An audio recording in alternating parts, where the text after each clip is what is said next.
Alors la semaine dernière, avez-vous été rassuré que je sois encore un backer? Parce que oui, j'ai backé la semaine dernière Nippon Zaibatsu l'extension Genlo, je suis donc encore et toujours un backer. Ça faisait 3 mois que j'avais pas backé, même un peu plus de 3 mois que j'avais pas backé en réalité, mais ça y est, c'est chose faite, même si on pourra quand même arguer que, au final, ce n'est qu'une extension d'un jeu que j'adore déjà. C'est pas une nouveauté à proprement parler. Donc, finalement, est-ce que je suis véritablement sorti de cette morne période, de ce morne premier semestre de 2026, où finalement il n'y avait pas tant de choses que ça à grailler? Bah, difficile à savoir pour l'instant. Mais, est-ce qu'on est à l'abri d'un deuxième bac en 2 semaines consécutives? Je sais pas, on verra. C'est pas impossible, parce qu'effectivement, cette semaine, il y a quand même 2 projets qui éveillent un petit peu mon attention, qui éveillent ma curiosité, et il faut bien le dire, la tulipe est à 47 degrés 3. Un peu comme la canicule en France ces temps-ci, même si j'ai cru comprendre que ça s'était calmé. Nous, au contraire, au Japon, la température monte un petit peu ces derniers jours, et du coup, j'espère que vous ne l'entendrez pas. L'année dernière, personne ne s'en est plaint, donc ça devrait aller, mais le ventilateur est sorti. Normalement, ça fait pas trop de bruit, ça devrait aller, mais là, ouais, si je l'allume pas, ça va commencer à être un petit peu compliqué dans les semaines à venir.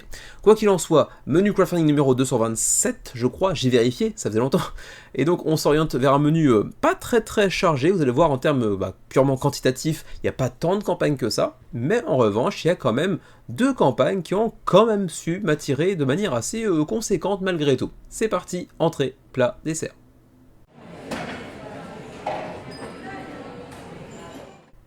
On se lance tout de suite dans les entrées de la semaine avec une campagne, ma foi, très courte, puisqu'au moment où je m'enregistre, il ne reste déjà plus que 5 jours avant la fin de la campagne, donc il ne restera plus que 3 jours lorsque vous verrez cette vidéo, 3 jours, peut-être même 2 jours, je ne sais pas exactement quand vous regardez cette vidéo, mais il s'agit de Roll for More Rum. Alors qui se souvient de Roll for Rum? Déjà, pas moi. Je ne m'en souvenais pas du tout. C'est un jeu de Florian Fiedler, donc c'est un truc allemand je crois. Bon, c'est pas écrit mais je crois que c'est allemand. C'est un mec qui nous a proposé à plusieurs reprises des jeux en print and play jusqu'à maintenant. Il n'y avait pas que du print and play, je crois que Heroes of Xandar c'était pas un print and play, si mes souvenirs sont bons, mais généralement en tout cas c'est le cas. Des jeux qui ont généralement une assez belle DA d'ailleurs, il faut bien le reconnaître, et il nous avait proposé par le passé donc Roll for Rome que vous voyez ici, qui avait fait un assez beau succès d'ailleurs, et c'est donc ce jeu qui revient sur GameFAQ dans une nouvelle version, une nouvelle mouture de Roll for Rome, Roll for More Rome pour le coup, et vous le voyez, il y a le drapeau français, donc vous pouvez aller backer sans trop d'inquiétude, vous pourrez en profiter. C'est un petit roll and write en print and play, c'est un combo que l'on voit souvent ensemble sur le menu crowdfunding, il y en a toujours 2 par mois environ minimum. Celui-ci est pour 1 à 6 joueurs pour des parties de 20 minutes environ et 6 ans et plus, ce qui en fait un jeu extrêmement abordable, vous l'avez compris, pardon. 1 à 99 joueurs, qu'est-ce que c'est que ce truc là? Bon, c'est vrai qu'en général, les print and play et a fortiori les les run and write, c'est souvent plutôt 1 à 99 joueurs parce que c'est souvent du multiplayer solitaire, on pourrait dire. Donc là, on a donc un jeu pour 1 à 6 joueurs ou 1 à 99, je sais pas exactement, relativement court, très abordable, 6 ans et plus encore une fois, et c'est du run and write, donc relativement classique. On va avoir un univers de pirates avec des animaux anthropomorphiques. Et on va s'orienter sur une map qui va bien sûr être agrémentée de différents types d'icônes. Il y aura de la bataille, il y aura des trésors perdus, etc. à aller rechercher. Et puis il y aura surtout un set de cartes de personnages dont on pourra utiliser les compétences asymétriques pour accomplir certaines actions. Et comme tout bon roll and write qui se respecte, on va avoir du combo dans tous les sens. Parce que bien sûr, il y a plein d'actions que l'on peut entreprendre. On va aller cocher des cases par-ci par-là.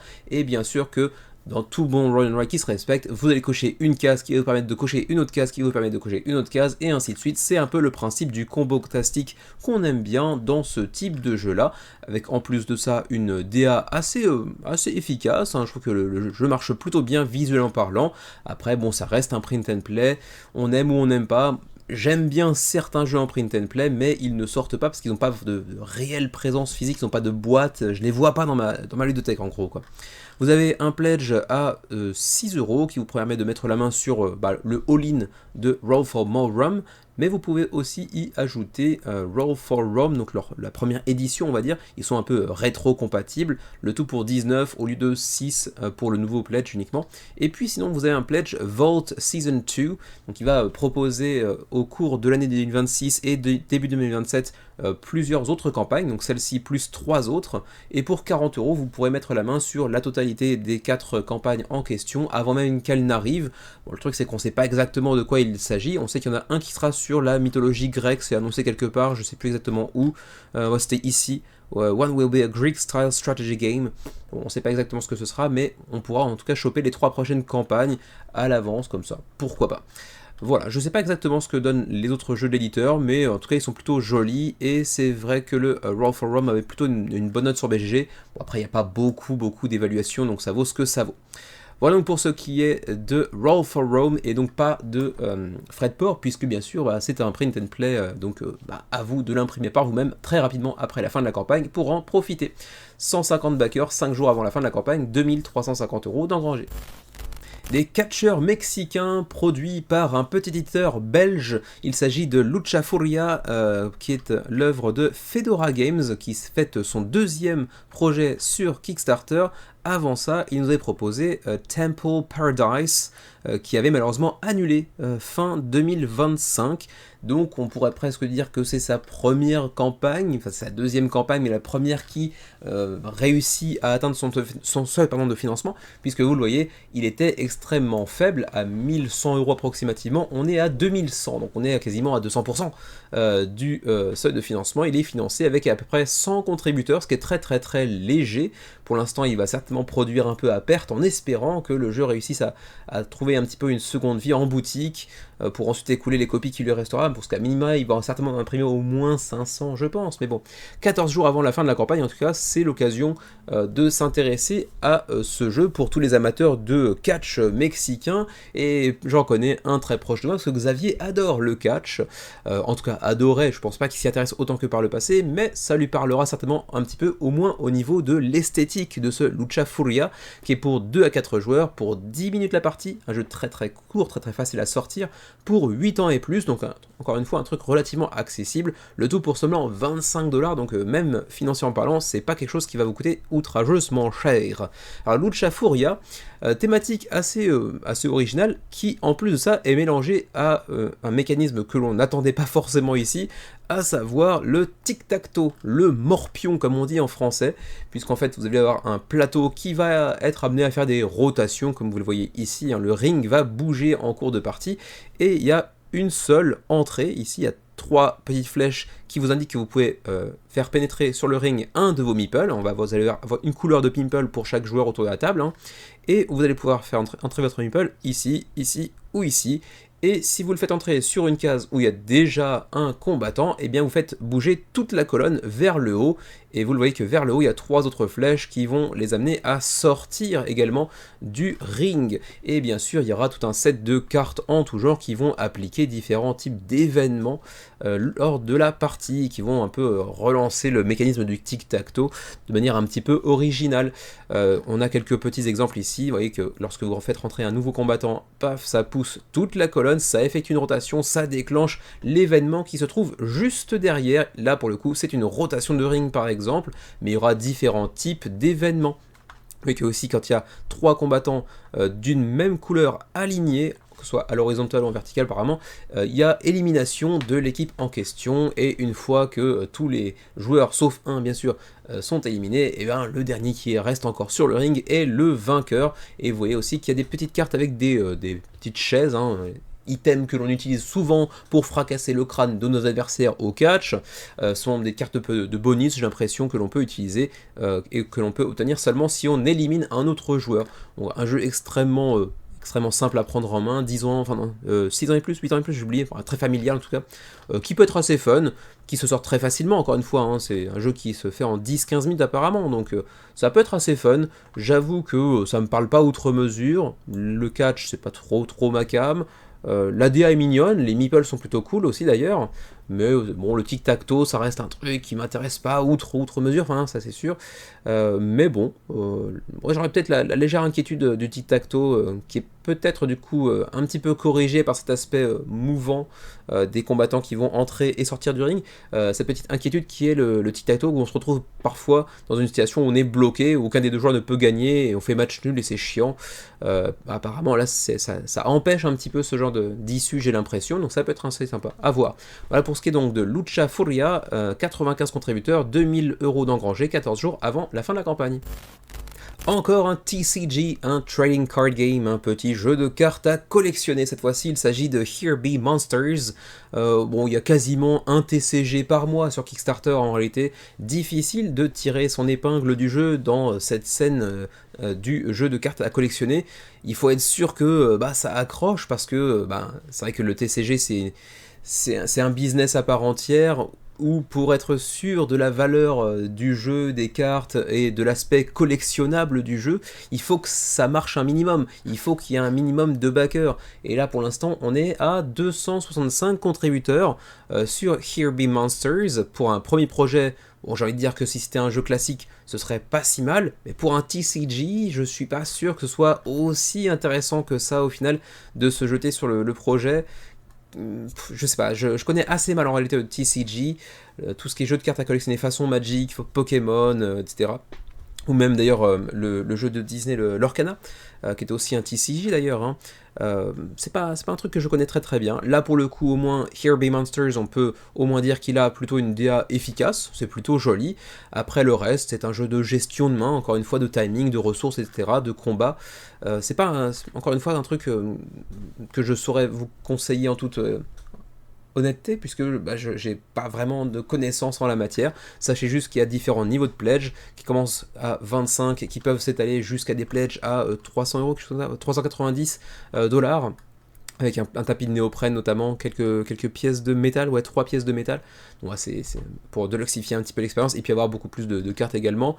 Mais bon, je suis pas encore une fois très connaisseur, donc je vais me limiter à cette très brève présentation d'un TCG qui en plus de ça marche pas terriblement bien pour l'instant, malgré encore une fois une DA qui est pas vilaine, même si c'est pas une énorme réussite non plus. Vous me direz ce que vous en pensez, si vous êtes amateur de TCG, et le cas échéant, ce que vous pensez de ce Here Be Monsters, un jeu de pirates avec encore une fois des créatures anthropomorphiques en tout genre. On est pour l'instant à 265 contributeurs, 18 jours avant la fin de la campagne. Avec Seven Secret Scenes, on est potentiellement face à une sorte de petite Olni. On est dans un jeu de déduction de dés assez étrange, qui se base donc sur les 7 péchés capitaux. C'est pour 3 à 5 joueurs, des comptes de joueurs un petit peu bancal, un petit peu étrange je trouve, mais soit, pour 8 ans et plus, et 10 minutes la partie. Donc encore une fois, un jeu très facile à sortir, encore une fois, un jeu relativement accessible en termes de set de règles. C'est un petit jeu de déduction qui se joue sur un coin de table, qui pour l'instant n'a pas encore atteint son seuil de financement, qui est relativement faible. On parle de 2 €, on est actuellement à 1200, donc ça reste quand même largement faisable. C'est l'avantage d'avoir des seuils de financement aussi bas, mais pour l'instant seulement 36 contributeurs, 29 jours avant la fin de la campagne. Secret Sins, il est quand même un peu original dans sa proposition, puisque en début de partie, chacun des joueurs va recevoir une carte parmi les 7 péchés capitaux que vous voyez ici, hein, donc vous les connaissez, hein. Et puis chacun de ces péchés va vous donner une sorte de petite mission. Alors là c'est écrit un petit peu trop petit en bas, mais on va trouver une carte zoomée, voilà ici. Par exemple pour ce qui est de la fierté par exemple, il faut que la somme de tous les dés soit exactement de 21, il faut que vous essayiez également le dernier joueur à placer, enfin le joueur à placer le dernier dé autour de la table. Pour ce qui est de la colère par exemple, il faudra faire une suite de 5 dés par exemple. Bref, chacun de ces péchés que vous allez incarner de manière cachée, hein. Vous recevez une carte, vous la gardez cachée et vous devez compléter l'objectif, mais attention, il ne faut pas que vous vous fassiez gauler, il ne faut pas que les autres joueurs autour de la table puissent déterminer de quel péché vous avez tiré la carte, puisque si c'est le cas, vous êtes éliminé également. C'est l'intérêt aussi d'avoir des parties extrêmement courtes, c'est que même si vous êtes éliminé, au final c'est pas très grave non plus. Soit vous êtes éliminé, soit vous cherchez à compléter donc cette mission qui vous est attribuée en début de partie, partie, mais en faisant ça un petit peu dans le feutré, sans vous faire remarquer par les autres joueurs. Pour le reste, c'est un jeu où on va relancer des dés de manière assez régulière pour essayer de faire un pool commun qui va essayer de correspondre à notre mission. On peut aussi quand même souligner que l'ADA, bon il y a très peu de dés en réalité, c'est juste des cartes, hein, il y en a 7 et c'est tout, mais l'ADA est quand même plutôt réussie, très étrange, très particulière, mais en même temps c'est assez thématique, et ça marche plutôt bien. Et donc pour ce qui est de Seven Secret Sins, c'est 29 € pour le pledge que vous voyez ici, le seul et unique pledge d'ailleurs en réalité pour ce jeu, ce qui n'est pas très cher, mais bon, le contenu est quand même assez pauvre, il y a quand même 7 cartes et genre une quinzaine de dés, quelque chose comme ça, plus un livret de règles. C'est un poil cher je trouve pour ce que ça contient, mais ce sera limité à 666, bien évidemment, copies uniquement semble-t-il. Voilà donc pour ce qui est de Seven Secret Sins. On est actuellement à 36 contributeurs, 29 jours avant la fin de la campagne.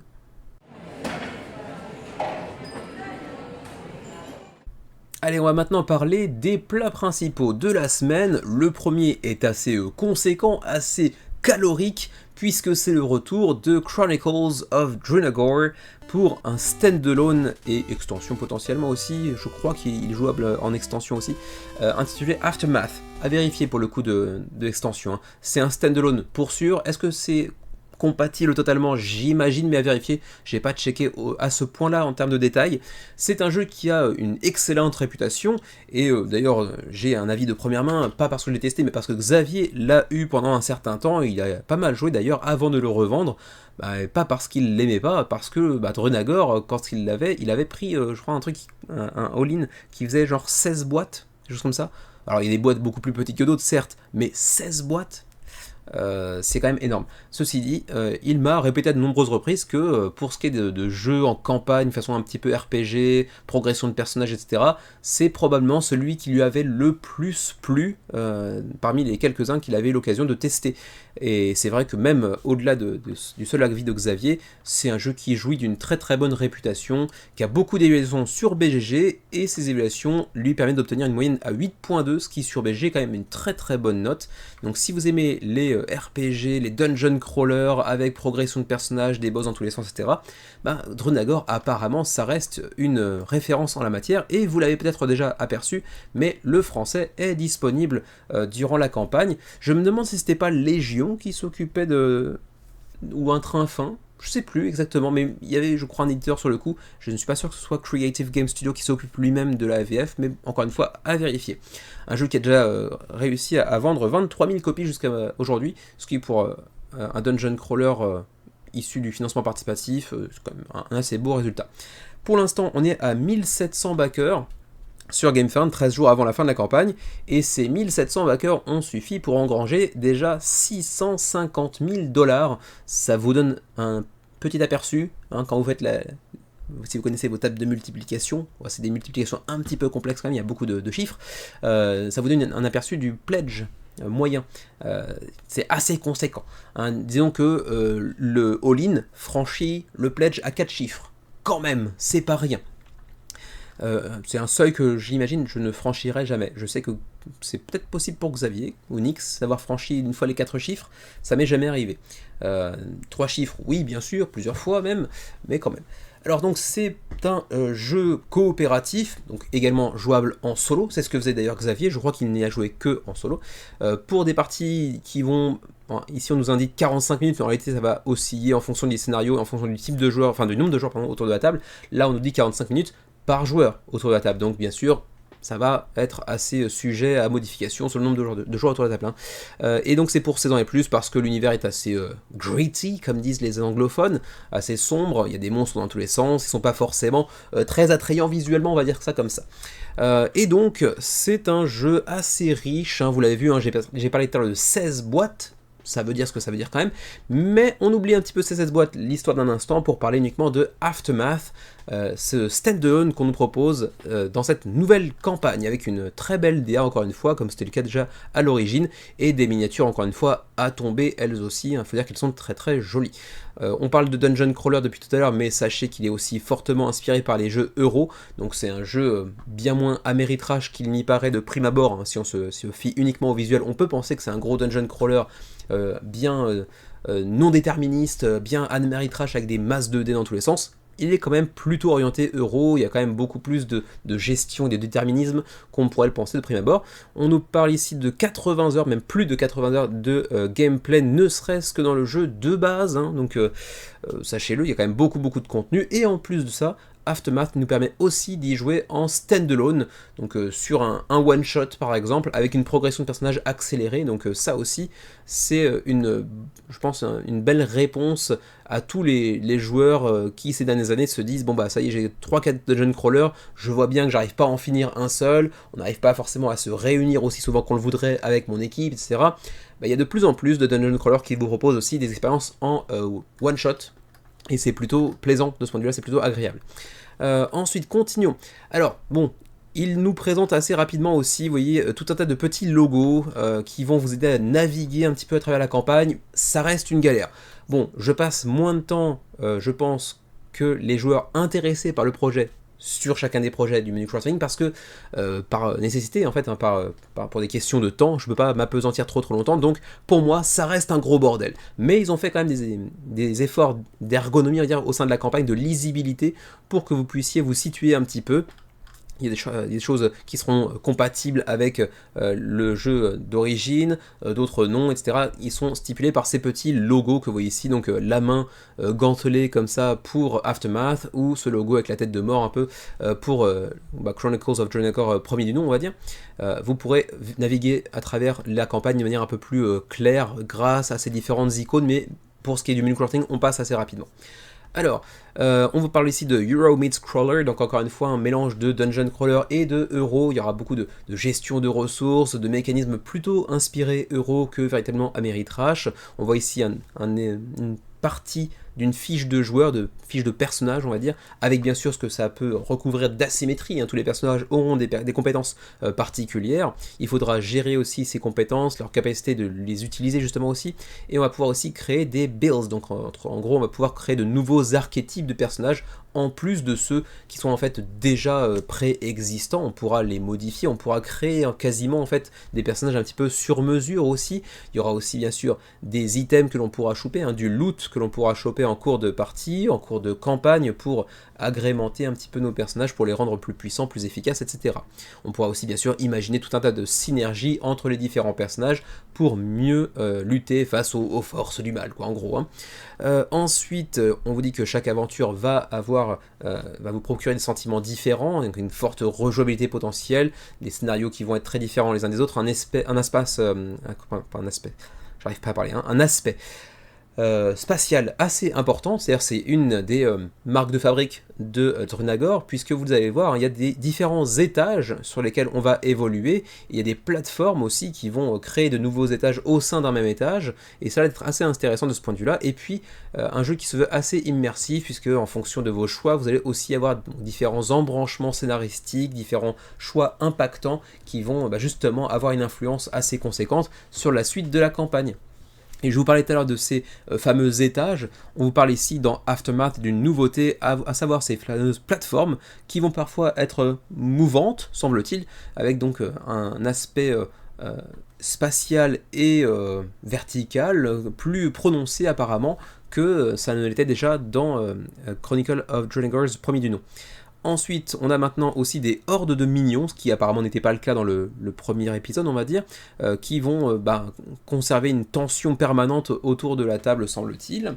Et puis également donc ce fameux one-shot dont je vous parlais tout à l'heure, hein, les Zero to Hero in No Time, Contrairement à la campagne qui va nécessiter donc un engagement sur le long cours, vous aurez donc maintenant des one-shots, des scénarios uniques que vous pourrez donc utiliser pour avoir une progression extrêmement streamlinée, extrêmement rapide, qui vous permettra de condenser un petit peu toute l'expérience de Drunagor sur une seule partie de, je sais pas, 1h30, 2h, 3h par exemple, avec vos potes, et ça c'est plutôt cool effectivement. Ensuite il y aura aussi de nouveaux héros, avec de nouveaux mécanismes qui iront avec, il y aura de nouveaux monstres bien sûr, et puis il y aura une nouvelle structure de campagne, donc vous avez un petit aperçu visuel ici, je sais pas si c'est très parlant, mais ça peut s'apparenter à des trucs comme Slay the Spire par exemple aussi, visuellement, visuellement, je ne sais pas exactement en termes de gameplay. Pour le reste, bon, le gros bordel commence surtout ici. Choose the right pledge. Alors quel pledge choisir? Le standard, le deluxe, l'adventure, le reckoning et le I want it all. Bon, I want it all c'est assez transparent pour le coup, on sait à peu près à quoi on peut s'attendre. Mais en gros, quand il y a une encoche, c'est que dans ce pledge là, vous avez ce truc là. Voilà, en gros. Mais il y a tellement d'informations que c'est rapidement le bordel quand même, soyons honnêtes. Ensuite, on vous montre la différence entre le standard et le deluxe. Bon, bah, c'est simplement le passage du standee en carton à la miniature, extrêmement bien foutue, il faut bien le dire, elles sont quand même très jolies, leurs miniatures.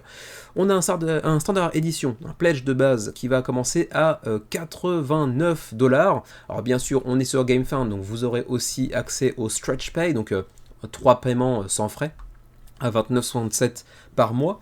Donc c'est une potentialité, on va dire, que vous pourrez utiliser, une option que vous pourrez utiliser pour espacer un peu vos paiements. Bon, je l'ai déjà exprimé à plusieurs reprises sur Minecrafting, je suis pas hyper fan du Stretch Pay, c'est le meilleur moyen d'avoir 4-5 pledges en même temps et finalement devoir quand même payer 150 boules par mois. Bon, je suis pas très fan du concept, même si je comprends que certains puissent s'y adonner. Voilà. La Deluxe, elle, vous coûtera 150$. Ensuite, vous avez un Adventure Deluxe Edition qui va ajouter un peu de contenu, puisqu'il y aura l'extension Frostfall que vous voyez ici, en plus de ce qui était déjà présent avant. Ça monte à 250. Ensuite, on a la Reckoning Box Edition avec une très belle boîte, avec des effets de surbrillance, etc. C'est vrai qu'elle est très jolie, et elle va vous permettre de loger la totalité de ce qu'on vient de voir. Et donc, ça vous coûtera 330$ approximativement. Ensuite, le I Want It All, donc c'est tout ce qui est sorti jusqu'à présent en plus de la nouvelle campagne, donc le premier épisode de Chronicles of Drunagor est inclus également, et le tout donc à 1090$. Bon, c'est extrêmement cher là pour le coup, ou 90$ par mois pendant un an. C'est aussi une possibilité à laquelle vous avez accès, avec donc les fameuses 16 boîtes que Xavier avait, plus les nouvelles via ce nouveau standalone et tout ce que ça peut contenir en plus. Donc oui, attention, là c'est presque un SMIC, pour le all-in de Drunagor, et il faut avoir de la place à la maison pour tout stocker, bien évidemment. Là, la compatibilité entre les deux, les flèches, violet, vert, à vous de checker un petit peu ce qui est compatible avec le reste. Bon, je ne vais pas rentrer encore une fois trop dans les détails. Allez voir un petit peu si la campagne vous intéresse. Si vous avez déjà Drunagor, n'hésitez pas à nous dire ce que vous en avez pensé. Et si cette nouvelle campagne vous intéresse aussi, ou si vous êtes content d'avoir Drunagor, mais sans forcément aller jusqu'à prendre aussi Aftermath, parce que ce serait, je sais pas, redondant par exemple. À vous de me dire ce que vous en pensez. En tout cas, encore une fois, très beau matos, très belle DA, ça donne envie, il y a une VF. Donc effectivement, je comprends que les amateurs de Dungeon Crawler plutôt déterministes à l'européenne se ruent sur le projet. Alors, ils sont pas en réalité si nombreux, on a un bon résultat de début de campagne, mais on est quand même, entre guillemets, que à 1736 backers. Pour un jeu qui a une très bonne réputation, c'est pas si énorme que ça, d'autant plus qu'on n'est pas sur une semaine où il y a beaucoup de concurrence non plus, soyons honnêtes, mais je pense qu'aussi il y a beaucoup de gens qui sont un petit peu échaudés par le prix, certainement, pas par la réputation du jeu qui, elle, pour le coup, est excellente. Mais bon, vous me direz ce que vous en pensez, ce qui peut éventuellement expliquer le fait que le nombre de backers soit pas aussi conséquent qu'on aurait pu l'imaginer. Je m'imaginais bien déjà à 3000 backers par exemple, alors qu'on est à la moitié quasiment. Mais faut dire que le prix est assez conséquent, donc je pense que quand même, ça reste une raison. En plus aussi peut-être de ces aspects campagne en 80 heures, qui a un petit peu vacciné les gens ces dernières années, parce qu'on se rend compte que finalement on les finit jamais vraiment, à de rares exceptions près bien évidemment. En tout cas, très beau matos, très belle DA, la VF est là, il y a pas mal de rétro-compatibilité, pas mal de nouveautés, le côté Dungeon Crawler avec quelques petits twists plus à l'européenne, avec également cette importance de la verticalité. Tout ça est relativement intéressant. C'est vrai que si je devais me lancer dans un Dungeon Crawler en campagne, etc., ça pourrait tout à fait être être celui-ci, d'autant plus que Xavier m'en a dit le plus grand bien, mais fort heureusement, c'est pas trop le type de jeu qui m'attire, donc je suis sauvé. Sachez que pour le shipping, c'est ici que ça se passe. Pour le Canada, ça va de 68 à 135. Mais en même temps, la quantité de matos. Pour le Reckoning, on parle de 26,5 kg quand même. C'est un beau bébé. Ensuite, pour l'Europe, Belgique, France, mais également Luxembourg, ça va de 33 à 64. En comparaison, ça va.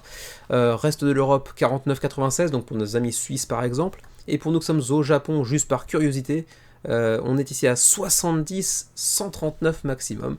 C'est quand même pas mal. Le I Want It All est à 47,6. Ah, je me suis trompé. Donc le Reckoning, c'est juste la boîte que l'on voit ici. C'est pas le all-in. Si on veut le all-in, donc tout ce qui est sorti dans cette campagne, plus ce qui est sorti précédemment, c'est 47,6 kg. Oh, oh, oh. Ça, c'est même plus un bébé. C'est 4 bébés et demi. C'est quand même de la masse. Quoi qu'il en soit, Chronicles of Dronegor Aftermath, pour l'instant, est à 1700 backers et pour autant 650 000 $ d'engrangés. C'est pas rien, 13 jours avant la fin de la campagne. Voici venir le premier des 2 projets qui m'intéresse cette semaine. Mais celui-ci, je vous l'annonce tout de go, je ne le backerai vraisemblablement pas, à moins vraiment que je ne me moubourre la tronche tout seul, ou que vous n'y participiez via vos commentaires également. Essayez en tout cas. Il s'agit de Politic, le premier projet de Black Yeti Games, qui est un nouveau studio hispanique, je crois, espagnol, je crois, si mes souvenirs sont bons, qui est un jeu qui me fait forcément un peu penser à Hegemony, alors qu'il y a au final assez peu de rapport, vous allez le voir. Black Yeti Games nous propose un jeu avec une DA déjà assez perchée, tout ça c'est pas de l'IA, on pourrait le croire de prime abord, visuellement ça pourrait l'être, mais non, c'est pas de l'IA, tout ça est fait main, et d'ailleurs il le précise un peu plus bas dans la campagne, et c'est un jeu dans lequel on nous place dans un univers fictif, post-apocalyptique, dans lequel différentes factions vont tenter de tirer leur épingle du jeu pour être plus influentes sur le reste du monde, on va dire.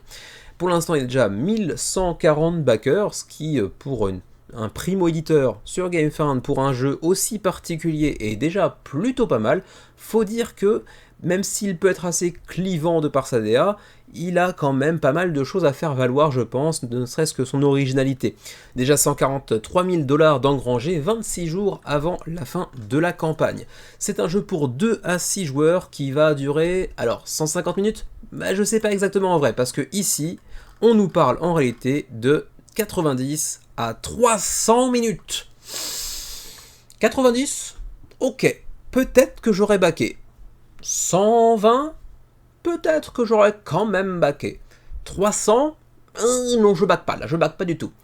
Donc là, la fourchette étant quand même assez large, j'ai un petit peu peur. Je me dis que c'est fort probablement à 6 joueurs 300, à 2 joueurs 90, mais que pour un jeu de ce type-là, où on va avoir plusieurs facettes, donc militaire, de propagande, donc un aspect un peu diplomatique, etc., développement de l'industrie, etc., c'est fort probablement pas la configuration idoine, ou en tout cas pas la configuration idéale. Je pense que idéalement il faudrait peut-être 3-4 joueurs pour vraiment en profiter, sans forcément aller chercher les 300 minutes pour le coup. J'imagine qu'à 3-4 joueurs, on peut s'en sortir à 2-3 heures, disons plutôt 3 heures j'imagine, et là ça reste à peu près sortable 2-3 fois dans l'année, approximativement. Mais du coup, cette fourchette me fait un petit peu peur, et j'ai quand même peur qu'à 2 joueurs, ce soit pas forcément super intéressant, en tout cas, ça ne permet pas au jeu d'exprimer son plein potentiel, on va dire. Donc attention, le 150 ici, c'est un petit peu indicatif de pas grand chose en réalité.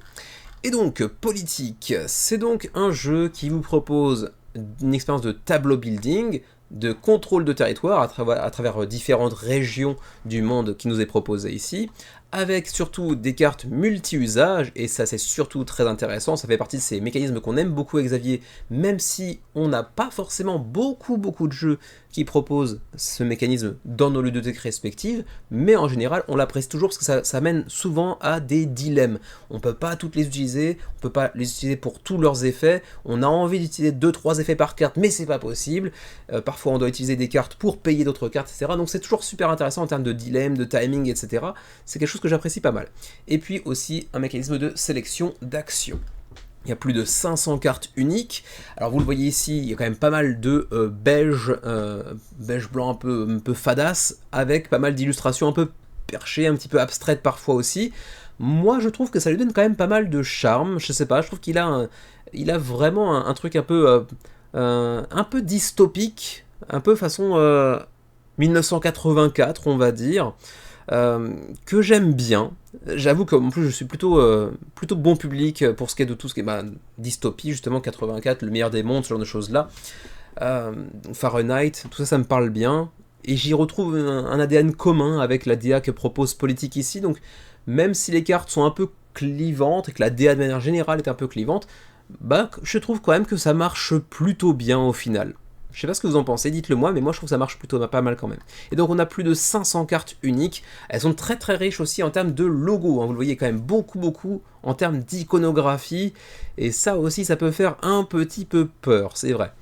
Alors d'ailleurs, on vous présente un petit peu une carte, ce à quoi ça peut ressembler. On a ici les prérequis, le coût, la compétence que ça nous permet d'activer, les focus values, bon à quoi ça correspond quand on ne connaît pas encore trop bien le jeu, c'est un petit peu flou pour l'instant, et une marge ici, le margin, à quoi ça correspond là encore une fois, c'est un peu flou. Quelques mots-clés, il y en aura un paquet, il y a 13 mots-clés dans le jeu, dans plusieurs sous-catégories, l'industrie, les bases, la négociation, les startups, la corruption. Le numéro de la carte, bon ça à la limite on s'en fout, et puis l'illustration au final c'est pas ce qu'il y a de plus important non plus, mais vous voyez qu'il y a déjà quand même beaucoup d'icônes, on n'a même pas encore parlé de ce qui est ce petit icône là, Blackmoor Company, est-ce que c'est important, est-ce que c'est juste du fluff, etc. En tout cas il y a beaucoup de contenu, et c'est pas le seul type de carte, on a aussi des landscape cards que vous voyez ici, qui vont plutôt orienter un petit peu les prix, les profits, les contrats de marché, etc. Où là encore, il y aura de nouvelles icônes en haut à droite, au milieu, en bas à gauche, etc. Il y aura des valeurs, il y aura des logos également qui vont avoir leur importance. Il y a quand même beaucoup d'infos, et du coup, ça c'est un peu flippant. Je le trouve finalement presque même plus flippant en termes d'approche, de aridité, on va dire, de la capacité à ingurgiter toute la quantité d'informations nécessaires que Hégémonie, qui pourtant est déjà pas mal en la matière. Mais en même temps, je le trouve très tentant, presque paradoxalement pour les mêmes raisons. Il me fait autant peur qu'envie en réalité. Alors, continuons. Je l'ai dit tout à l'heure, hein, c'est un jeu qui propose un univers fictionnel, fictif.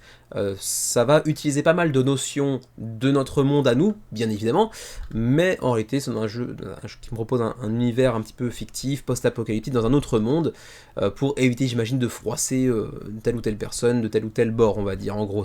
Mais pour autant, on utilise quand même certains mots-clés que tout le monde connaît, bien évidemment. Alors, tiens, petit truc assez bizarre, pourquoi est-ce que la version anglaise est ici grisée alors que la version espagnole ne l'est pas? Only available to logged in users. Ah, parce que je suis pas logué, je suis pas. Comment dit-on en français, tiens? Je me suis. Tiens. Je me suis pas logué sur GameFound. Voilà, tout bêtement. On s'en fout. Vous aurez compris ce que c'est le login de toute façon. Mais en gros, je n'ai pas utilisé mon compte pour aller sur GameFound ici, donc je ne peux pas backer. Par contre, je peux backer les versions espagnoles. Allez chercher à comprendre. Quoi qu'il en soit, continuons. Et parmi les différentes nations que l'on pourra donc incarner dans Politique, on voit qu'il y a Arden, The Basland, Sentina, Grand Santi, etc., etc. Et bien sûr, chacune de ces nations aura bien sûr ses propres petites spécificités asymétriques, j'imagine. Je pense pas qu'elle sera si prépondérante que ça de prime abord, peut-être moins que ça ne l'était dans Hégémonie par exemple, mais il y aura quand même un peu d'asymétrie là-dedans. Et ce qui est assez marrant, c'est qu'en plus de ça, comme tout bon jeu qui parle de propagande, de politique, etc., qui se respecte, il y a quelques petits mots-clés qui sont un peu censurés ici et là, et c'est assez marrant pour le coup. Ensuite, on voit donc les idéologies, je vous le disais tout à l'heure, mais on a donc des idéologies qui, elles, sont ancrées dans notre monde à nous, bien évidemment. On va parler de capitalisme, de communisme, d'étatisme et de fascisme, différentes notions idéologiques que l'on pourra implémenter dans notre façon d'aborder le gameplay de Politique, qui peut être assez intéressant, si tant est que ce ne soit pas trop, comment dirais-je, orienté dans le sens où ça pourrait déséquilibrer le gameplay, de favoriser des idéologies sur l'autre par exemple, parce que moralement on a un avis plutôt orienté. J'espère que c'est pas trop le cas, je pense que c'est pas le cas, mais en tout cas c'est plutôt intéressant. On aura aussi des effets de propagande, on pourra parler aussi du council, donc le fameux conseil, sur lequel on pourra siéger en fonction de différents critères sur 6 sièges différents sur le conseil, qui pourront nous permettre justement d'y accéder en fonction de nos performances sur différents secteurs tels que le travail, la défense, la justice, le commerce, etc.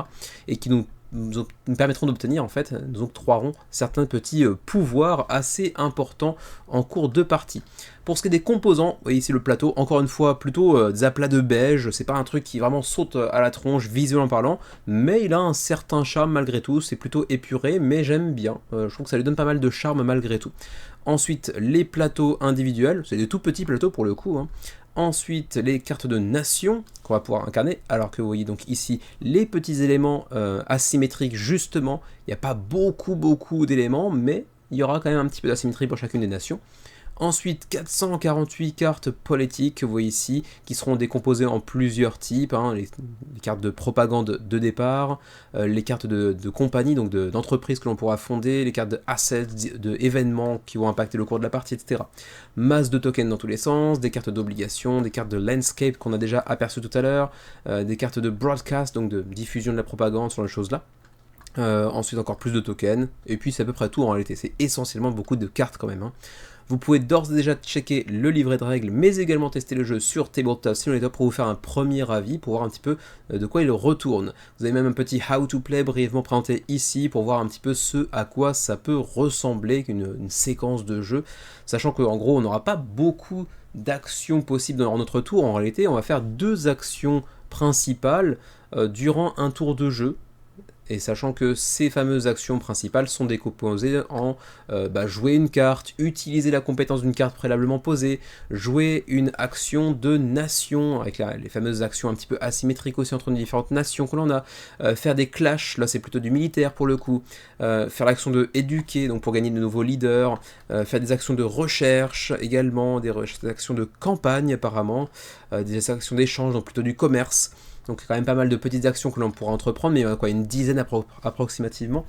Et parmi ces 10 actions, donc on va en faire 2 à chaque tour, et ensuite on va faire un petit check, une petite vérification des power grabs, puisque en fait ce sont les éléments qui vont nous permettre de gagner la partie dans politique. Il va falloir obtenir différents power grabs, je crois qu'il en faut un de chaque type, et qu'il y en a 6 types différents, quelque chose comme ça. J'ai oublié précisément le détail, mais en gros il faut avoir plusieurs power grabs, et je crois que c'est un de chaque type, si mes souvenirs sont bons.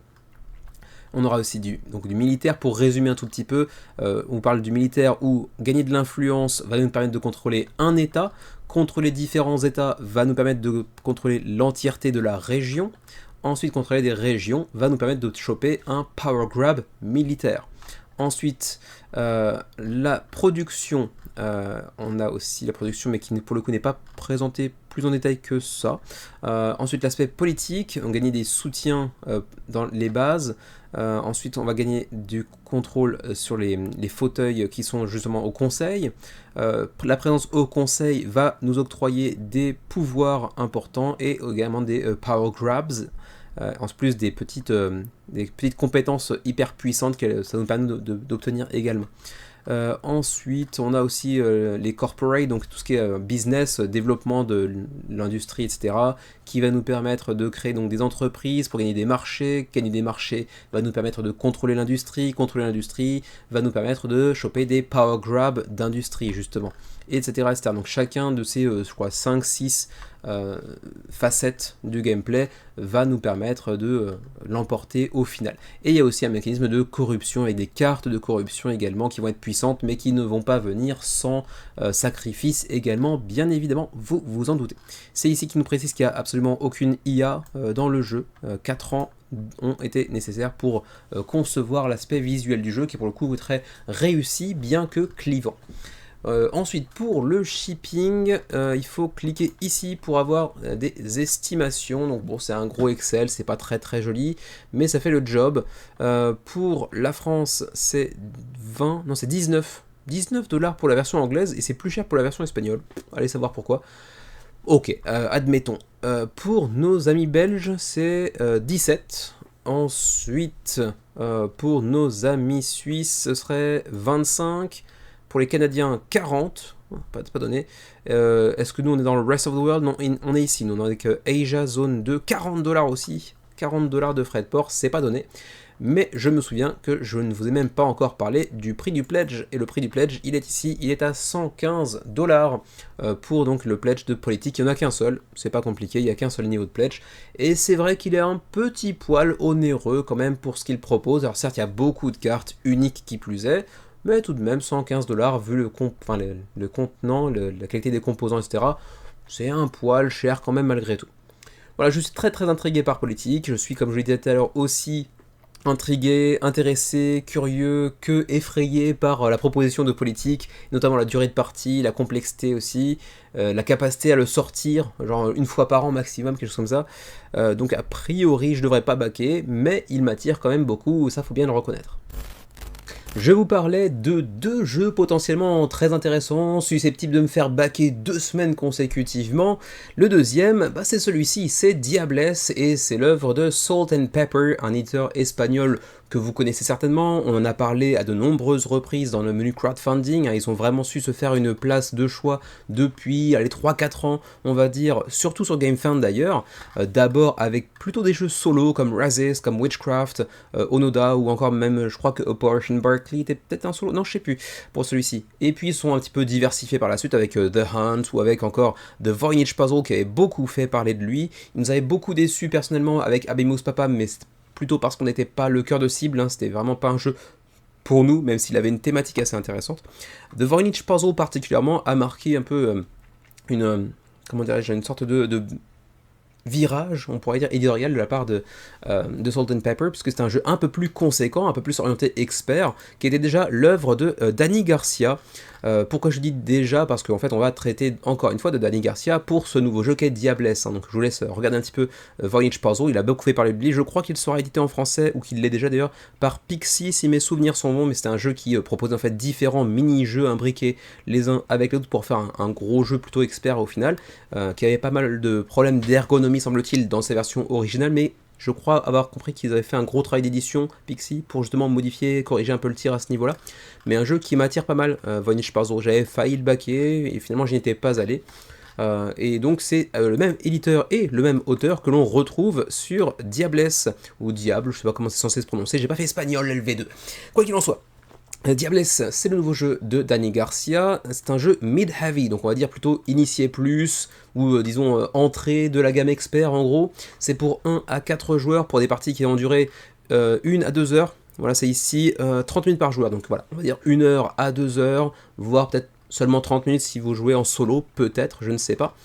Et on peut directement d'emblée dire que la couve est magnifique. Je pense que tout le monde sera plus ou moins d'accord avec ça. Alors c'est peut-être pas forcément une DA qui vous parle tellement, mais en tout cas je la trouve très belle, elle attire le regard et elle met bien en avant la thématique assez atypique, assez iconoclaste qu'on n'a pas l'habitude de voir dans le monde du jeu de société et qu'a choisi Dani Garcia pour sa nouvelle proposition ludique, puisqu'en fait Dani Garcia, qui lui-même est catalan, a choisi de mettre la lumière sur un festival barcelonais, je crois, et du coup il le fait dans ce très joli jeu qui a une belle présence, je trouve, sur table. Alors peut-être que c'est un peu trop monochrome, enfin il y a quand même beaucoup de marron orange, on va dire, mais je trouve que globalement c'est très joli quand même.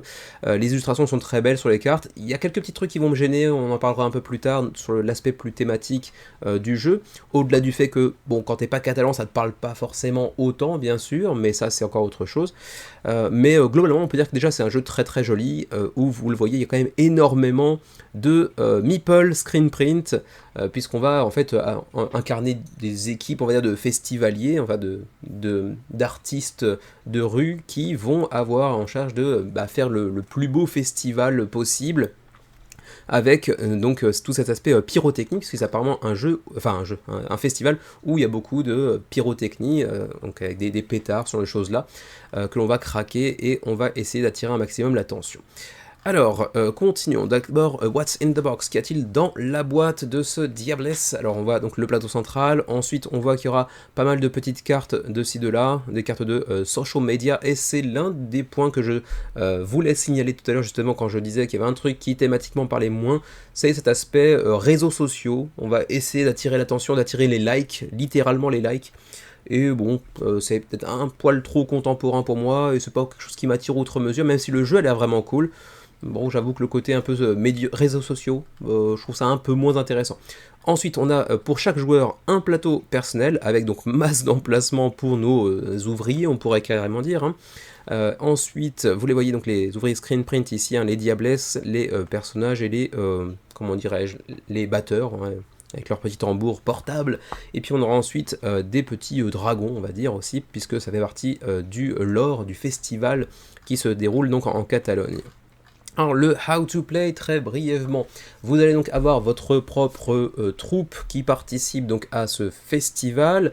Dans chaque troupe, on va avoir des démons de feu qui vont donc participer à ce fameux célèbre, fameux célèbre, ça veut rien dire, c'est très redondant, ce fameux, enfin fameux, moi je le connaissais pas avant, pour être tout à fait honnête, hein, je suis un peu ignare sur le sujet, mais apparemment ce qui est un fameux festival catalan qui s'appelle le Corefoc Festival, qui va combiner donc de la pyrotechnie, des tambours, donc des percussions on va dire, ainsi que des bêtes, sortes de dragons, de ghouls on pourrait presque dire, de gargouilles, qui vont chercher donc à impressionner la foule et ainsi gagner donc des points de renommée on va dire, de popularité quoi en gros.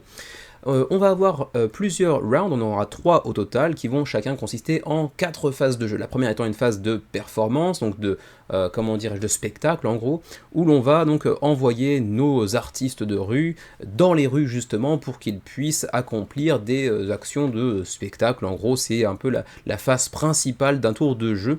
On peut les placer sur des différents espaces qui sont pas toujours d'ailleurs le cas, mais c'est le cas ici en rond, en rondelle comme ça. On va avoir donc pour chacun des emplacements pardon, des icônes un petit peu différentes.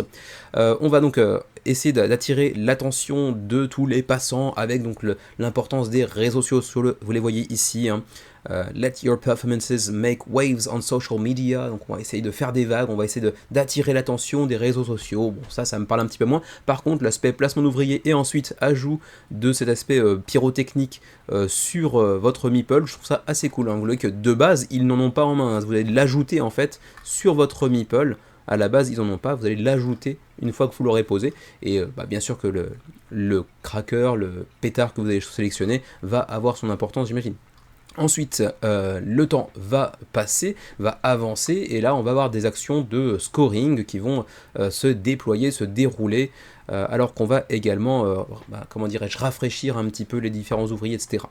Ensuite, il y a, vous le voyez ici, un set de cartes qui va participer donc à la parade qui va donc se dévoiler au fur et à mesure. On va pouvoir retrouver aussi nos ouvriers, les récupérer, on va dire, pour nous préparer au prochain tour. Mais donc il y a la parade qui va progressivement se dérouler, avancer en même temps. Et puis on va chercher à attirer de plus en plus de spectateurs vers notre troupe d'artistes de rue en gros, pour gagner un maximum de points. Ensuite, on continue, on voit les commentaires dithyrambiques habituels, mais on nous dit assez souvent ici que Diablesse est peut-être le meilleur jeu de Dani Garcia à ce jour.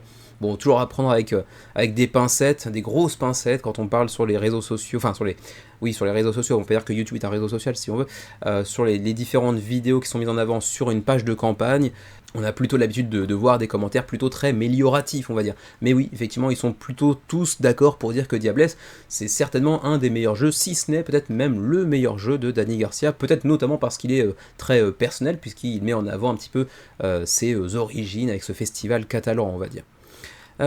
Continuons, enfin, la qualité de production est toujours très très jolie aussi, hein. Les meeple screen print sont vraiment très très bien réussis, la DA de manière générale et tout l'aspect pyrotechnique est vraiment bien intégré aux cartes, etc. Ça donne envie. C'est vrai que visuellement c'est un jeu qui se veut un petit peu atypique, en plus de sa thématique qui l'est tout autant, et qui peut être un point fort comme un léger point faible, j'imagine, parce que moi j'avoue que je connaissais pas du tout ce festival avant de regarder la page de la campagne, et du coup c'est vrai que thématiquement, même si je trouve ça original et un petit peu osé, on va dire, La thématique en elle-même m'attire pas outre mesure, pour être tout à fait honnête.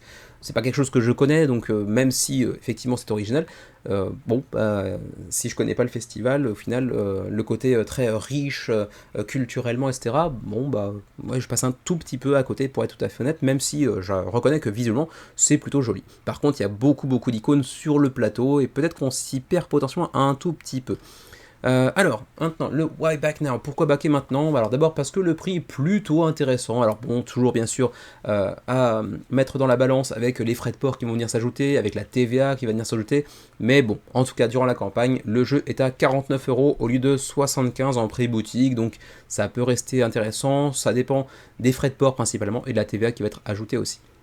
Sachant que durant cette campagne, vous aurez aussi un petit peu de contenu exclusif. Alors pas des masses, bien évidemment, il y aura 2 cartes pour les vidéos sur les réseaux sociaux, il y aura 2 cartes de photos, il y aura 4 nouvelles tuiles de spectacles qui peuvent un petit peu approfondir, renouveler un petit peu l'expérience, ajouter un petit peu de modularité, on va dire, mais c'est pas énorme.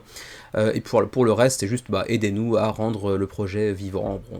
Maintenant, c'est un éditeur qui est quand même relativement connu depuis 3-4 ans, qui a fait des jeux qui ont su se démarquer, donc bon, ils ont de moins en moins besoin en réalité de passer par GameFound, mais en réalité, ça reste un jeu qui devrait faire, je pense, un petit peu mieux que ce qu'il ne fait actuellement. On est à quoi, 600 backers, je crois. Je pensais qu'il ferait mieux que ça, pour être tout à fait honnête, d'autant plus qu'il n'est pas si onéreux. Vous avez par contre moyen de rendre ça un peu plus onéreux si vous le voulez, en prenant l'insert Deluxe. Alors bon, ça va faciliter l'installation, le rangement, en plus de ça, il est très joli, il partage la même DA que l'ensemble du jeu, bien évidemment, donc ça le rend assez chatoyant, il est très joli, mais ça va coûter un bras en comparaison, vous allez voir, puisque ici, donc Diablesse est à 49, comme je vous l'ai dit, et si vous le prenez avec les versions Deluxe, donc avec l'insert, là tout de suite c'est 81, donc bon, ça prend quand même 32 € de plus pour l'insert, qui certes est très joli, mais coûte un tout petit peu cher quand même. Est-ce que c'était le seul élément de deluxification? Par contre, je crois que oui. Vérification quand même. Ouais, c'est tout, c'est juste l'insert. Bon, qui est certes très joli, mais un peu cher quand même. Continuons. Alors, les différentes vidéos, le shipping qui arrive ici.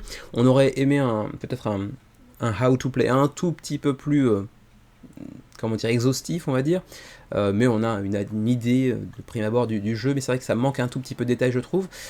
Pour ce qui est du Canada, les frais de port sont 25 ou 65 selon si vous prenez une copie du jeu ou 3. Bon, c'est le moment de faire des petits pledges groupés, c'est pour réduire un tout petit peu sur les frais de port, on va dire. Sinon, pour le reste de l'Europe, ça se passe où? C'est ici. Belgique, France, c'est 14 ou 20 si vous prenez 3 copies. Là, ça devient intéressant de faire des mini pledges groupés. Pour nos amis suisses, éventuellement, nos amis suisses, à mon avis, ils sont dans le rest of Europe, donc 20 ou 30. Et nous qui sommes au Japon, c'est 30 minimum. Pour un jeu qui coûte 49, c'est quand même très très cher en frais de port. Du coup, on est encouragé à prendre la Deluxe pour se donner l'impression d'amortir quelque chose, alors que c'est pas vraiment le cas. Donc c'est un petit peu cher pour nous, même si, bon, nous on n'a pas la TVA, donc ça aussi ça à prendre en compte, mais quand même. Donc ouais, c'est le deuxième jeu avec politique, donc qui pourrait m'intéresser pas mal cette semaine. Est-ce que pour autant j'irai?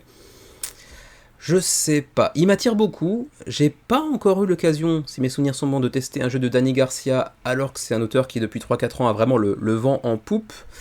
Mais bon, je sais pas, l'aspect thématique me parle pas outre mesure parce que je connais pas le festival en question et que même si je peux me laisser tenter par un pan culturel d'un pays quelconque parce que je connais pas et que ça a l'air joli, etc.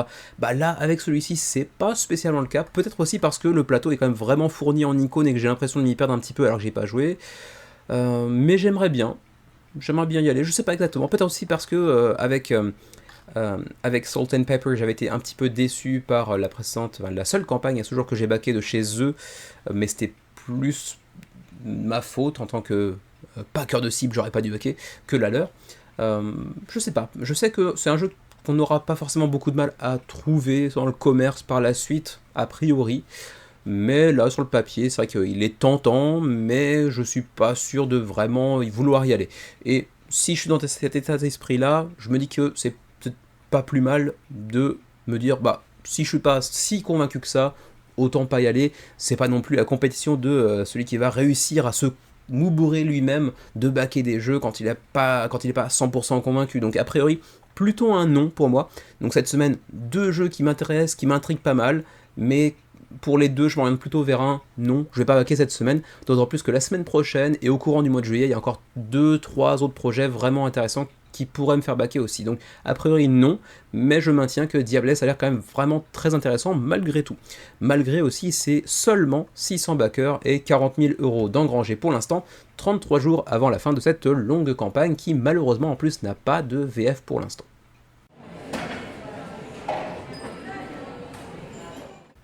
On continue avec Defenders of Hogwarts, un jeu Harry Potter, encore une fois. Bon, il y en a quand même un certain nombre depuis quelques années des jeux Harry Potter. Certains ont d'ailleurs fait parler d'eux, pas forcément pour les raisons les plus agréables. Hein. Il y a toujours cet aspect un petit peu de boycott d'une certaine communauté qui aime pas trop Harry Potter. Bon, chacun ses choix, mais en tout cas... Bon, c'est toujours bien que les fans d'Harry Potter aient le droit de profiter de certains des jeux dans l'univers qui leur tient à cœur. Bon, c'est pile poil ma génération, hein. J'ai lu tous les bouquins de Harry Potter quand j'étais au collège, je crois, fin collège peut-être, début lycée. Et c'est vrai que c'est une licence que j'ai beaucoup appréciée. Bon, de là à dire que je suis fan, pas spécialement, mais c'est vrai que ça rappelle des souvenirs un petit peu nostalgiques. Et Defender of Hogwarts, même s'ils ont une grosse licence derrière eux, ben au final c'est un primo-éditeur, c'est Minalima. Primo-éditeur, mais attention, une entreprise qui existe déjà depuis 25 ans. C'est juste qu'à la base c'est un studio plutôt graphique qui est dirigé par 2 personnes, peut-être un couple, en tout cas un homme et une femme, qui s'appellent donc justement Mina et Lima, Samira Foramina et Eduardo Lima. Et ils ont bossé eux-mêmes sur la série de films de Harry Potter et Fantastic Beasts, donc les spin-offs dans l'univers de Harry Potter. Donc ils sont un peu baignés dans cet univers de Harry Potter.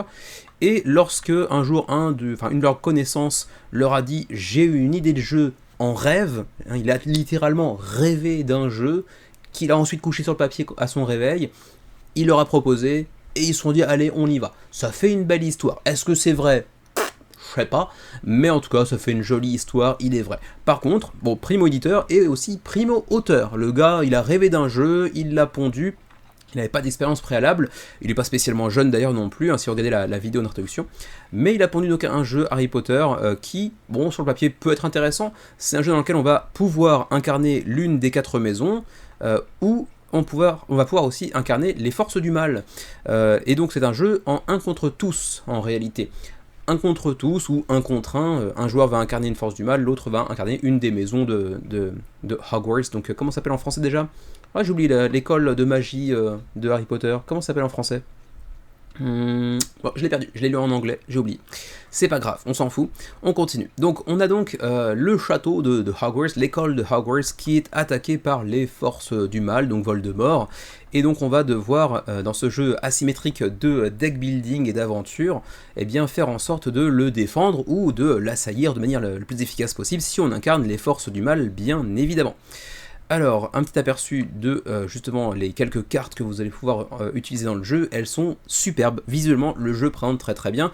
Bon, en même temps, c'est un studio graphique à l'origine, ils ont bossé pour tout l'aspect visuel de la série des films de Harry Potter et de Fantastic Beasts. Donc, ils savent clairement faire de très jolies choses visuellement, hein. La DA est quand même très très réussie de manière générale. On va voir si le reste l'est tout autant.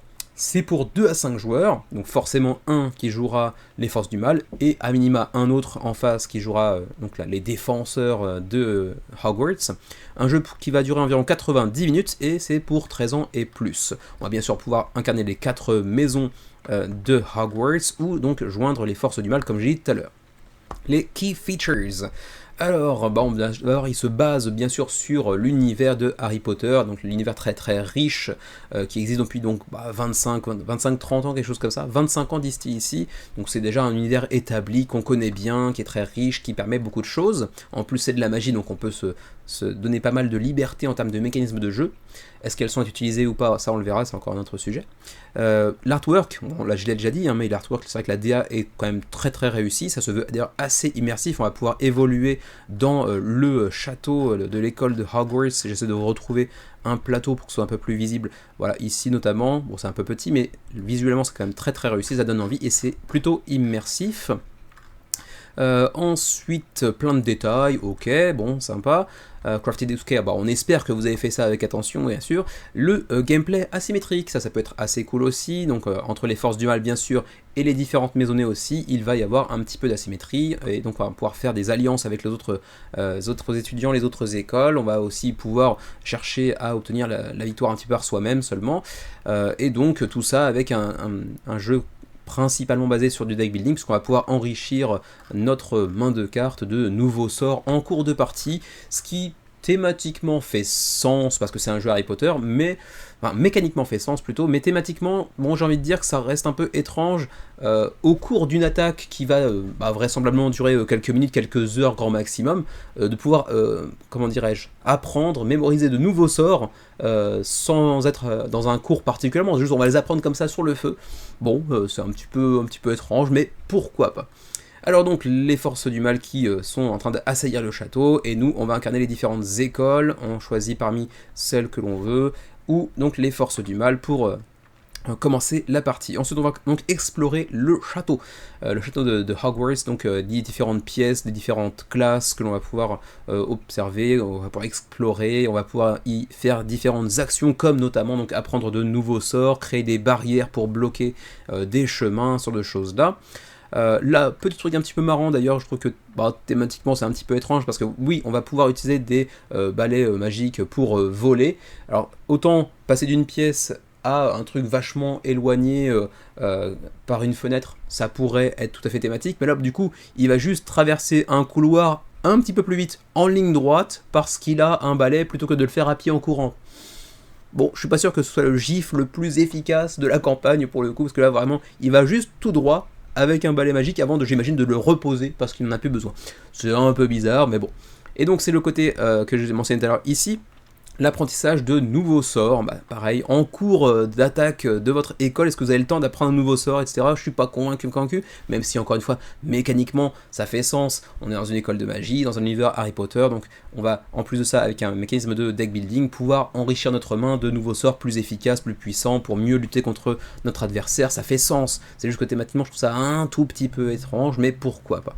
Et donc on voit qu'il y aura des sorts bien sûr asymétriques, que l'on incarne les différents étudiants de Hogwarts, ou bien sûr les forces du mal, qui auront bien sûr un set de sorts radicalement différents. Continuons, ensuite Build Your Defense, donc quand on va incarner les défenseurs, donc les étudiants et les professeurs, j'imagine, de Hogwarts, on va devoir collecter tout un tas d'items en tout genre pour mieux pouvoir protéger notre école. Et au contraire, si on incarne les forces du mal, un petit peu dans la même manière, mais de manière un petit peu différente, mais c'est un petit peu la même idée, on va devoir collecter tout un tas de trucs qui vont me permettre de mettre des bâtons dans les roues de nos adversaires de l'école pour mettre fin au jour de cette école maudite, si on incarne en tout cas les forces du mal. Sachant que pour gagner le jeu, il faudra 2 boucliers comme ceci si l'on incarne les défenseurs du château, et si on incarne les forces du mal, en gros, il faut réussir à obtenir tous les tokens de la magie noire, en gros, au cours de la partie. Vous pouvez déjà télécharger le livret de règles ici pour vous donner un aperçu plus conséquent, mais bon, attention, il faut quand même être suffisamment à l'aise avec la langue de Shakespeare, parce que pour l'instant, il n'y a malheureusement pas de VF. Ils ont précisé dans la FAQ qu'il y aurait potentiellement des versions en langue étrangère par la suite, mais que durant la campagne, il n'y aurait que de l'anglais, donc sachez-le. Le plateau central avec donc l'école de Hogwarts, c'est plutôt joli encore une fois. Ensuite, les tokens, les plateaux personnels, avec les différentes écoles qu'on va pouvoir incarner, avec leurs petits meeples également, dans des petites pièces par là, aussi 4 pièces uniquement, il n'y a quand même pas beaucoup de matos à ce niveau-là. Beaucoup de cartes, bien sûr, vous en doutez bien, il y a 42 cartes que l'on va pouvoir acquérir. Bon, alors, je dis beaucoup en réalité quand on parle de deck building, quand on a 28 cartes de départ, plus ensuite 42 que l'on va pouvoir acquérir en cours de partie, c'est pas si énorme que ça non plus en termes de quantité pour être tout à fait honnête, mais dans une partie d'une heure et demie, si on divise un petit peu par le nombre de joueurs, etc., bon, il y a quand même pas mal de rejouabilité au final, mais c'est vrai que c'est pas si énorme non plus. Ensuite, les cartes de lieu, ok, les aides de jeu, ensuite les composants pour les forces du mal, avec les différentes créatures que l'on va pouvoir contrôler. On aura des Dementors, des sortes de grosses araignées, un géant même aussi qu'on pourra contrôler pour mettre des bâtons dans les roues de nos adversaires. Ensuite, les niveaux de pledge. On a un pledge de base à 77$, qui donc inclut le jeu de base ainsi qu'un art print. Bon, on s'en fout un petit peu. Ensuite, un pledge Guardian à 152. Bon, là, c'est le double. Directement, le double. Ça pique un petit peu, mais bon, préparez-vous. Il y a juste un petit peu de deluxification. Alors, il y a une sleeve de boîte. J'ai jamais compris à quoi ça servait. C'est parfois joli, parfois pas, mais ça sert pas à grand chose pour être tout à fait net, mais bon, il y en a une. Ensuite, il y a aussi un set de tokens en bois plutôt qu'en carton, donc un petit peu de luxification. Ensuite, on a aussi des pins à l'effigie des 5 factions en présence, donc les 4 écoles, enfin les 4 maisons et les forces du mal.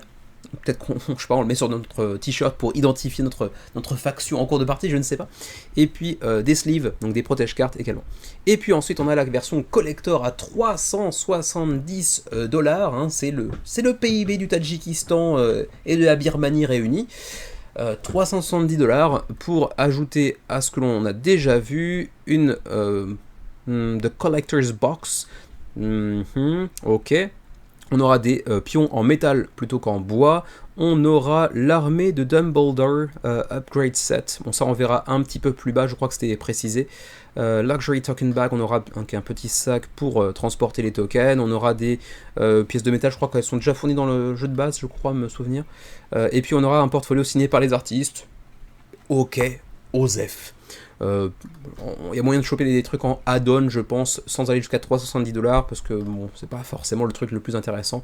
Le pledge de base, il est ici, hein, c'est le pledge Defender. Le pledge Guardian, c'est un peu plus détaillé, donc on le voit ici, les éléments en bois que ça va ajouter, en plus de la couverture de boîte. Et puis ensuite, les sleeves, hein, je les ai mentionnés tout à l'heure également, et le collector avec donc les éléments en métal ici, donc les pions en métal, les pièces en métal, donc il n'y en a que 4, hein, il n'y en a pas beaucoup non plus, hein. Plus ensuite le petit sachet pour les tokens, et puis donc le portfolio artistique signé par les artistes. Bon, c'est quand même à moitié du mécénat plus qu'autre chose. Je suis pas hyper convaincu par ce pledge collector. Et certes, il y a des composants sympas, mais le bon financier est quand même vraiment conséquent pour assez peu de contenu véritablement de luxifié. Autant choisir en add-on si on le souhaite, des trucs qui nous tiennent un petit peu plus à cœur, comme les pièces de métal ou les sets de jetons en bois par exemple ici, hein, à 25$. Bon, pourquoi pas, ok, mais sinon ça reste un petit peu cher selon moi. Et en réalité, c'est à peu près tout. Encore une fois, je trouve que le gameplay n'est pas forcément mis tellement en avant. Un petit peu dommage. Et en même temps, bon, c'est un primo-éditeur, c'est un primo-auteur également. Est-ce que le jeu tiendra vraiment debout? C'est un petit peu difficile à dire. Là, pour l'instant, il fait un beau succès sur sa seule IP, donc sur sa seule licence Harry Potter, hein. Il fait 4700 backers, c'est quand même pas mal du tout. Parce que la licence est là. Mais en réalité, il n'y a pas de catalogue préalable de l'éditeur, il n'y a pas d'autres jeux créés par l'auteur par le passé non plus, donc difficile d'en juger véritablement. Il y a un truc qui peut potentiellement rassurer un tout petit peu, c'est qu'au-delà donc de David Waterman, donc le créateur du jeu, il y a quand même voilà, ici pour le ski des consultants dans le développement du jeu, Zax, Laskas, qui font partie de Fantasia Games, donc tout ce qui est Endless Winter ou Unconscious Mind derrière, qui sont aussi là pour aider un petit peu au développement du jeu. Alors jusqu'à quel niveau, etc., je sais pas exactement, c'est juste des consultants, mais bon, ça peut être une forme quand même de gage qualité, on va dire, peut-être à minima. On verra bien ce que ça donnera. Bon, sur le papier, je suis pas spécialement intéressé, mais en tout cas, le jeu est plutôt joli et ça peut faire plaisir à beaucoup de gens qui sont fans d'Harry Potter. Pour les frais de port, Canada 20-22-38, pays membres de l'Union Européenne 18-20-36, reste de l'Europe, donc Suisse par exemple 23-25-48, tout ça c'est en livres, hein, c'est pas en euros, donc un peu plus cher que ça en réalité. Et puis pour nous qui sommes dans Rest of the World, 45, 50, 100 livres, ouf, ça picote encore un petit peu aussi pour les frais de port. Et ma foi, c'est à peu près tout ce que je peux vous dire concernant Defenders of Hogwarts, si ce n'est peut-être la date de livraison, puisque potentiellement ça devrait commencer à l'automne prochain, donc assez rapidement, sauf peut-être pour la Collector's Box qui arriverait plutôt printemps 2027, donc potentiellement une livraison assez rapide pour ce Defenders of Hogwarts. Dites-moi si c'est un jeu qui pourrait vous intéresser, ce que vous pensez du fait que c'est un primo-éditeur, primo-auteur, on n'a finalement pas tant d'informations que ça sur le gameplay dans le détail, mais en tout cas c'est plutôt joli, ça prend pas mal. 4700 contributeurs, près de 700 000 euros d'engrangés, 19 jours avant la fin de la campagne. Et cette semaine, on termine par Kemet qui effectue son retour sur le financement participatif après Blood and Sand il y a de ça 3-4 ans, qui était déjà une sorte de réédition, si mes souvenirs sont bons, de Kemet. Voici venir The Gate of Thornis, qui est une extension cette fois-ci, portée donc par Colossal Games, hein, ce n'est plus Matago mais Colossal qui s'en occupe. Et donc c'est une extension à Kemet Blood and Sand qui nous est proposée ici avec The Gates of Thornis.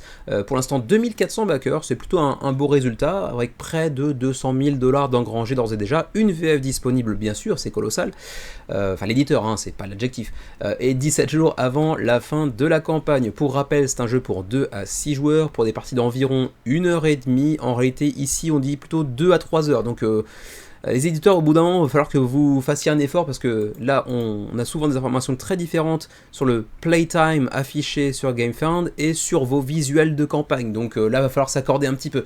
En général, j'aurais plutôt tendance à faire confiance à cette info-là plutôt qu'à celle qui est écrite ici. Donc on va dire des parties de 2 à 3 heures potentiellement, toujours dans cet univers mythologique égyptien.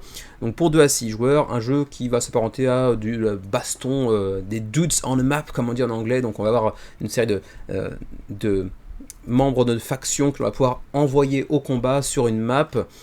Sauf que là on a une nouvelle map, en plus de celle qu'on avait déjà dans le jeu d'origine. On a cette map avec une sorte de ville en train d'être engloutie par les flots, qui va donc modifier un peu le gameplay, vous vous en doutez. Et puis surtout on a masse de nouveaux composants avec des tuiles, des nouveaux pouvoirs divins, etc. Donc un jeu qui était déjà couronné de succès, qui avait une belle réputation de la part des joueurs, avec beaucoup de pouvoirs un petit peu asymétriques de dieux notamment, dont on va pouvoir s'octroyer les services en cours de partie, et il y en a encore plus dans cette nouvelle extension, donc ça renouvelle un petit peu l'expérience, ça enrichit encore plus le jeu, avec de nouvelles capacités, de nouveaux pouvoirs, etc. Donc ça a l'air d'être plutôt sympa, donc pour tous les amateurs de Kemet, il y a moyen d'enrichir encore un peu plus l'expérience, de renouveler un petit peu le gameplay, ça peut être assez cool. Ça fait partie des jeux, comment dirais-je, de contrôle de tes territoires qui m'ont toujours un petit peu attiré de loin. C'est pas celui qui m'a le plus attiré, hein. Il y a quand même toute une série qui était avant donc éditée par Matago. Moi j'appelle ça quasiment une trilogie, mais en réalité ça n'a rien d'officiel. Mais il y avait donc Kemet, il y avait Inish, il y avait quoi d'autre encore? Il y en avait un troisième. Bon, je l'ai perdu, mais celui des trois qui m'a attiré le plus depuis le début, c'est quand même Inish, qui avait d'ailleurs connu une nouvelle version sur GameFound, d'ailleurs il y a 2 ans, 3 ans peut-être, qui était magnifique, une édition un petit peu anniversaire je crois, qui était vraiment très très belle, que j'avais failli prendre, mais encore une fois, vous le savez, hein, nous on joue principalement à 2 joueurs, et jeu de contrôle de territoire à 2 c'est généralement pas fantastique, donc j'y étais pas allé, même si je le regretterais toujours un tout petit peu, parce que c'est vrai que depuis très longtemps, Inish me fait de l'œil quand même. Alors, continuons. Full Game Content, qu'y a-t-il dans cette grosse boîte de Gates of Thornis?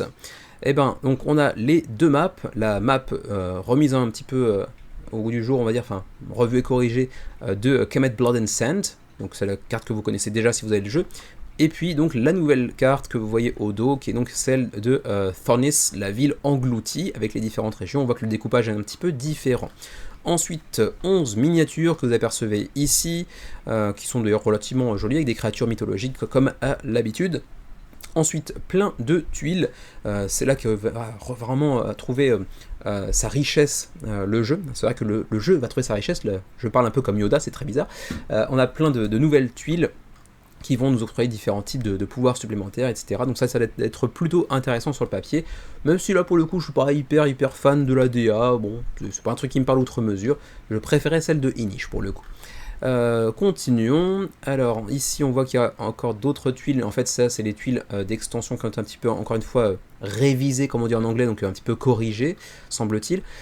Une pyramide en cristal, il y a pas mal de pyramides je crois dans Kemet de base, mais celle-ci en fait c'est une sorte de déclencheur de fin de partie un peu automatique, quoi que nous fassions, quelle que soit la faction que l'on incarne et les actions qu'on va entreprendre avec, la pyramide de cristal, je crois qu'elle se bâtit un peu par elle-même, c'est un peu comment dirais-je, c'est plutôt un timer qui va servir à voir quand la partie va se terminer, plus ou moins j'ai l'impression, si j'ai bien compris.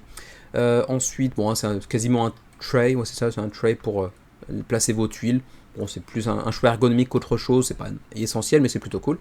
Le toit des pyramides. Ensuite, on a même des petites boîtes pour, j'imagine, loger des composants à l'intérieur, je sais pas. Et puis, le livret de règles. Alors, l'extension Gates of Thornis, ça coûte combien? Bah, pas très cher en réalité, 30$ uniquement pour cette petite extension. Donc c'est pas trop onéreux. Par contre, si vous voulez le All-in Bundle avec donc Kemet Blood and Sand, l'extension plus qu'est-ce que c'est tout ça, les Game Up, ça va être des composants supplémentaires, et la Big Box, comme ça, qui est très jolie, certes, ça va coûter beaucoup plus cher, hein. On parle de 250$, donc c'est un petit peu plus conséquent. Donc il y a la boîte de Kemet Rise of the Gods. Est-ce que ça permettra d'inclure d'ailleurs aussi cette nouvelle extension de Thornis? Ça, je sais pas, j'ai pas fouillé suffisamment dans le détail pour pouvoir vous répondre à cette question. Mais donc il y aura Jeu de Blaze en Blood and Sand, il y aura Gates of Thornis, il y aura aussi The Book of the Dead, que vous voyez ici, une sorte de petite extension avec assez peu de contenu, mais quand même une extension, avec des sortes de zombies.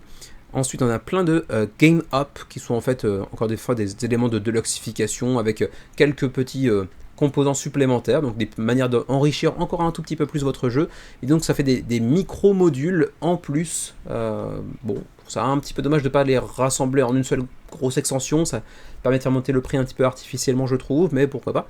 On aura aussi des sleeves, par exemple, donc des protège cartes.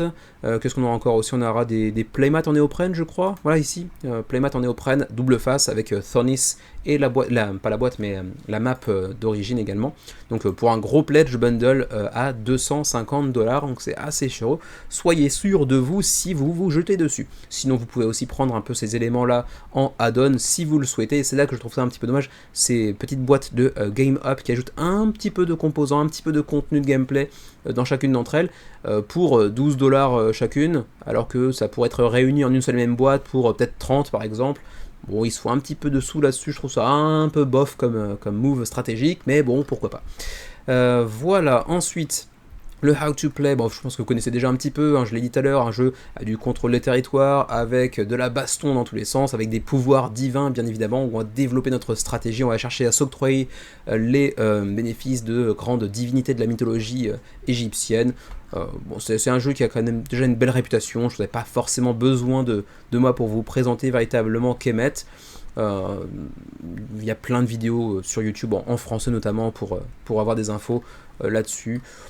C'est un jeu qui a une très bonne réputation. Si vous aimez les jeux de contrôle de territoire, de baston comme ça, avec des pouvoirs hyper variés qui vont venir faire grandir une asymétrie progressive en cours de partie, il y a moyen que ce soit un jeu vraiment cool, même si, encore une fois, j'aurais plutôt tendance à m'orienter moi-même vers Inish pour la DA et pour la thématique, mais c'est vrai que Kemet a l'air d'être quand même plutôt très cool aussi. Ensuite, tiens d'ailleurs, sachez qu'il y a une vidéo ici du Meeple Reporter, mais ça c'est pour Blood and Sand, c'est pas pour l'extension. Mais bon, vous aurez quand même plus d'infos que dans ce petit segment du menu crowdfunding. Ensuite, le shipping, les frais de port pour le Canada, 20$ si vous prenez juste l'extension, 45$ si vous prenez le all-in. Pour la Belgique ou pour la France, c'est 15 ou 45. Pour nos amis suisses, c'est 20 ou 60. Et puis pour nous qui sommes au Japon, par curiosité, 18, pas si cher, et 60, voilà, par contre un peu plus, donc pour les frais de port concernant le Japon. Ensuite, pour ce qui est de la livraison, on devrait théoriquement recevoir les jeux au printemps prochain, en gros. On va dire entre février et avril, selon là où on se situe, en tout cas si tout se passe bien et qu'il n'y a pas de problème post-campagne. Bon, toujours, vous connaissez la règle, hein, après une campagne, quand on vous annonce une livraison en, je sais pas, août, vous jetez un D6, vous ajoutez le nombre de mois qui correspond, et vous avez généralement le bon résultat approximatif. Bon, je plaisante bien sûr, mais il y a quand même souvent des retards, c'est comme ça, c'est le menu crowdfunding, c'est le crowdfunding de manière générale, c'est pas le menu en particulier qui, lui, est jamais en retard, hein, quasiment jamais en tout cas. Voilà donc pour ce qui est de Kemet The Gate of Thornis, l'extension d'un jeu bien connu et déjà très apprécié par les joueurs. Et c'est tout pour ce menu crowdfunding numéro 227 que l'on va pouvoir clôturer sur ce projet français porté par Colossal. Donc dites-moi en commentaire si vous avez trouvé quelque chose qui est à votre goût, qui correspond à vos attentes. Moi j'avoue que politique et Diablesse m'attire pas mal, mais peut-être pas suffisamment l'un comme l'autre pour aller le baquer. Pour des raisons différentes d'ailleurs l'un de l'autre, hein. Moi politique encore une fois je vous le répète, hein, mais politique c'est juste parce que je le trouve assez effrayant, très attirant, mais peut-être un poil plus effrayant que attirant malheureusement pour lui. J'ai peur de ne pas pouvoir le sortir tellement, et donc je préfère éviter cette frustration potentielle. Et Diablesse, la thématique me parle pas autant que je l'espérais de prime abord, mais c'est Danny Garcia. J'ai très envie de tester un de ces jeux, j'ai jamais eu l'occasion jusqu'à maintenant. J'aurais bien aimé tester Voynich Puzzle, pas eu l'occasion. Il est pas terriblement cher, mais le côté un peu réseaux sociaux sur le festival me repousse un petit peu aussi, mais bon, c'est quand même c'est pas très très important au final, c'est assez superficiel. Mais bon, je pense que j'essaie de trouver aussi des raisons de me désintéresser de projet, parce que je sais que la semaine prochaine, dans 2 semaines, dans 3 semaines, il y a des projets plutôt cool durant le mois de juillet, avant l'espèce de grosse période un petit peu morte de août en gros. Donc vous me direz dans les commentaires ce qui vous a intéressé ou pas intéressé, et pourquoi d'ailleurs, dans cette semaine du menu crowdfunding. On se retrouve très prochainement sur la chaîne des Ludovores pour encore plus de vidéos, avec Xavier également d'ailleurs très prochainement. Et puis d'ici là, portez-vous bien, jouez bien, et à la prochaine.